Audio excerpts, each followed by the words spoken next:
There is only world peace where there is power to preserve order among nations. And the retaliatory power of the Strategic Air Command of the United States Air Force is the greatest deterrent to general war there is in the world today. Its nuclear-armed bombers and missiles stand ready to counterattack any aggressor unwise enough to start a general war among the nations of our world.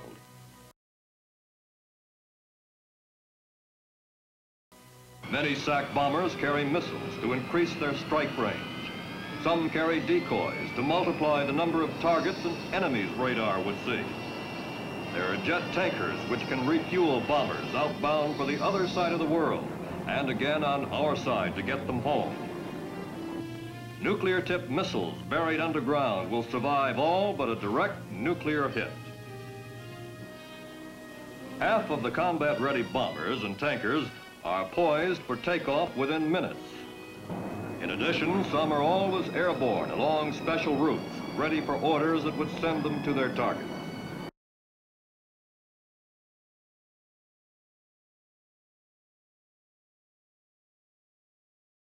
And most famous encounters by military personnel with a UFO occurred between December 26 and December 28, 1980, in Rendlesham Forest, in the United Kingdom, near two air bases, RAF Bentwaters and RAF Woodbridge, which were at the time leased to the United States Air Force. At approximately 3 a.m. on the 26th, a U.S. Air Force security patrol observed strange lights above the forest.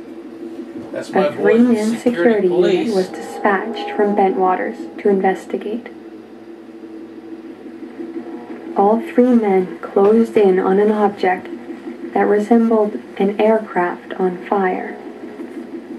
The senior NCO, Sergeant Jim Peniston, claimed that he got close enough to see a structured object. There was then a silent explosion of light, and the object disappeared in a blur towards the coast.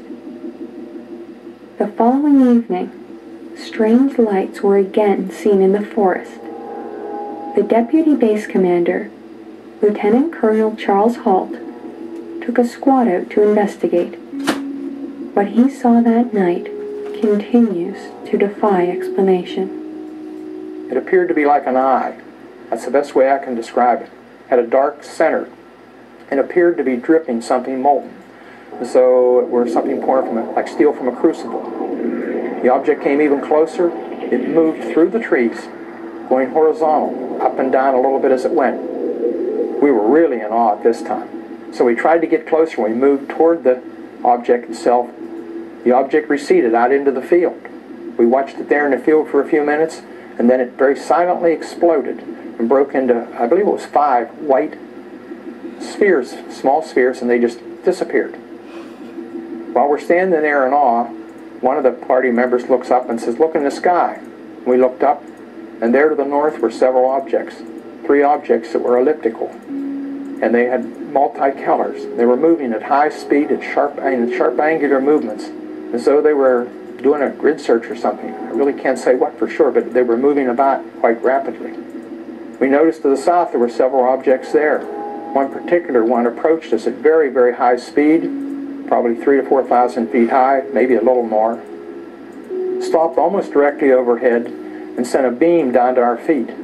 The interesting thing about the beam was the beam didn't radiate out. It was a steady beam, about 10, 12 inches in diameter. Not like a flashlight beam that spreads out as it goes. So it obviously wasn't a normal light beam, something more like a laser. And we stood there in awe, quite concerned. But, was it signaling us, warning us, trying to injure us? We really weren't sure what it was trying to do, but we were really concerned at that point. And just as suddenly as it appeared, it disappeared. Rendlesham is Britain's best-known UFO incident. Arguably, it's one of the world's most important UFO cases. What makes it so important is that everything that makes a UFO case good happened here all at once. Firstly, you had an incident which happened over a series of different nights, so it's not just a one-off. Secondly, the witnesses, most of them were military, so you've got trained observers. Thirdly, you've got trace evidence, and this is absolutely critical. The UFO landed, markings were found in the forest floor where this thing had come down on a tripod-like device. And critically, when the base personnel checked this area with a Geiger counter, the radiation readings were assessed by the Defence Intelligence staff at the Ministry of Defence as being significantly higher than background.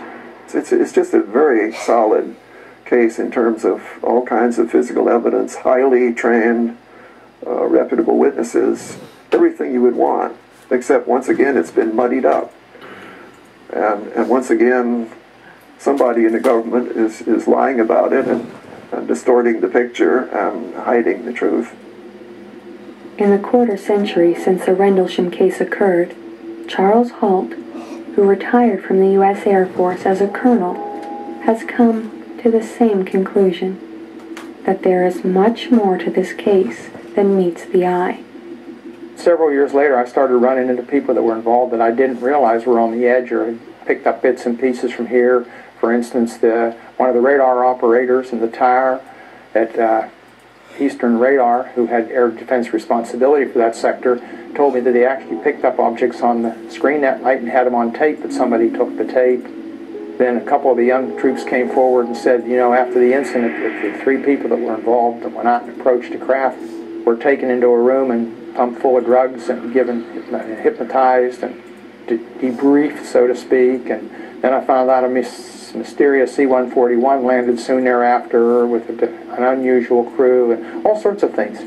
The aftermath is quite interesting. It's very obvious there was a great deal more interest than was ever publicly or openly admitted to anybody, including the senior officers on the base.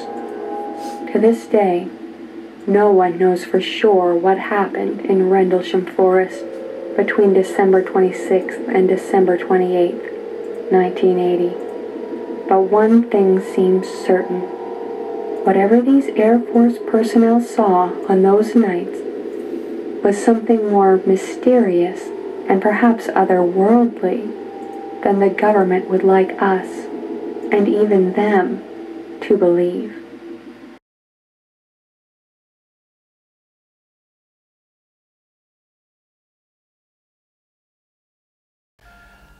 Something interesting. Let's go back many, many years. I was going to get married on December 10th, 1965.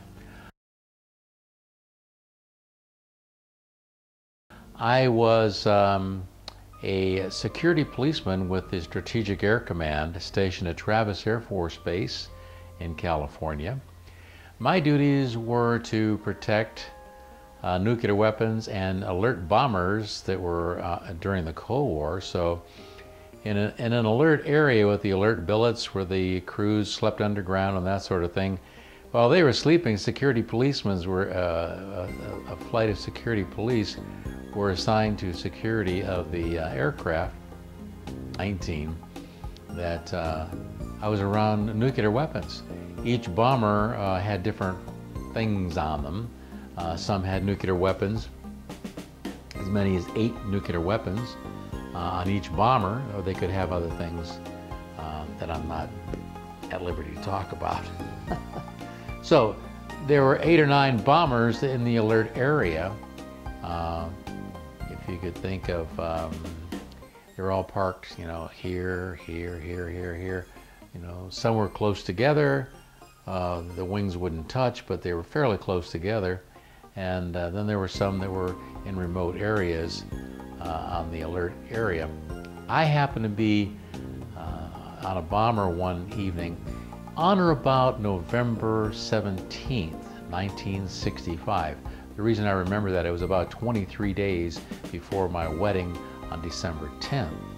And it was about 3 o'clock in the morning. I was on a more isolated, the bomber and I were isolated from the rest of the bombers. And I was walking around, and all of a sudden, about 3 o'clock in the morning, I saw these orange globes, like orange fireballs, come up from the earth and go up in the air and then come down. Go up in the air and then come down. Got on my radio, notified everyone. I said, you know, I have a situation here. Immediately, all the NCOs and the strike team came to my location. They fanned out, they looked around, they couldn't see anything. They notified all the other folks out there, the dogmen, canine, all the other security policemen with the other 8 bombers, and no one had seen it. So they said, well, you know, you're getting married here shortly, so maybe you've got the jitters. And I said, I saw it. I saw globes. I saw, from where I was standing, they looked like basketballs size. And they were fiery globes going up and down in the air. And so they said, okay. So they did a basic search of the area with all the vehicles that were there, the 2 NCOs and the strike team, and kept alert for the canine people were on alert then, and also all the sentries on the other 8 bombers. About a half hour, 45 minutes later, I saw it again. Here I go. I'm watching these fiery balls go up and down, up and down, and up and down. And I'm going, should I call this in, or they think I'm a fruitcake, right?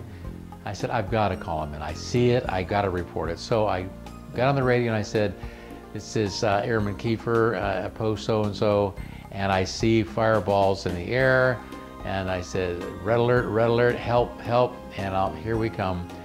This time, the NCOs came and the original strike team, actually they called out the reserve strike team. Now this is heavy duty, because now the reserve strike team is another 3 security policemen with automatic weapons coming out, and they're all cruising the area, and they did an extensive search. They notified the tower, and the tower was talking with them, and during this period of time, the tower said, yes, we've had a report of an aircraft taking off that almost hit an orange fireball at the end of the runway, which I couldn't see. That was not in my view. So we took that seriously, and everyone was out looking. The reserve strike team, the initial strike team, and the NCOs. We searched until daylight. Nothing happened.